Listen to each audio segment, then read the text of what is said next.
중국도 미국의 중간 선거 결과에 촉각을 곤두세우고 있습니다. 공식적인 논평은 자제하고 있지만 관영 매체들의 보도를 보면 미 공화당이 의회를 장악할 경우에 대한 우려가 감지됩니다. 이번에는 베이징 연결해서 분위기 알아보겠습니다. 윤석정 특파원, 중국의 시선이 좀 까칠하다고요? 네, 우선 이번 선거에 대한 중국의 공식 입장은 없습니다. 중국 외교부는 오늘 오후 정례 브리핑에서 미국 중간 선거는 미국의 내정이며 선거 결과는 미국 유권자들이 결정하는 것이기 때문에 논평하지 않겠다고 답했습니다. 하지만 중국 관영 매체 글로벌 타임스가 어제 올린 중간 선거 후 국가 분열과 정치적 폭력이 더 심해질 것이라는 제목의 기사를 보면 중국의 속내를 살짝 엿볼 수가 있습니다.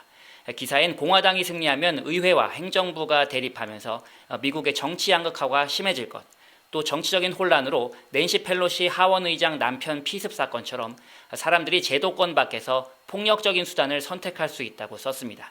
중국의 미국에 대한 부정적인 시각, 그리고 대외 정책에서 민주당보다 강경한 공화당의 승리가 예상되는 상황을 의식한 것으로 보입니다. 오히려 중국 일각에서는 바이든 행정부가 패배하면 이를 만회하려고 국제 무대에서 더욱 강경한 대중국 정책을 펼칠 가능성에 주목하고 있습니다. 특히 중국이 가장 민감해하는 대만 문제를 놓고 충돌할 가능성을 염두에 두고 있습니다.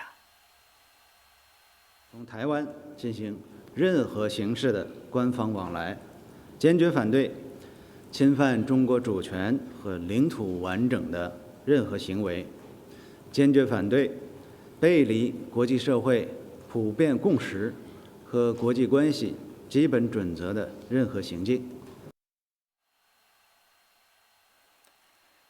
네, 지난 20차 당대회에서 대만 무력 통일도 불사하겠다고 공언한 시진핑 주석은 세 번째 임기가 시작된 지 한 달도 채 되지 않아서 군 관련 공식 일정을 2번이나 소화했습니다. 임기 내 대만 침공 가능성을 배제할 수 없는 이유입니다. 지금까지 베이징에서 전해드렸습니다. 안녕하세요. 김주하입니다. 공정하고 신속한 MBN 뉴스, 유튜브를 통해서도 만나보실 수 있습니다. 특히 더 많은 뉴스와 라이브를 보고 싶으시다면 오른쪽을 눌러서 구독하시면 됩니다. 어렵지 않죠? 빠르고 정확한 뉴스로 계속 찾아뵙겠습니다. MBN 뉴스를 시청해주신 여러분 고맙습니다.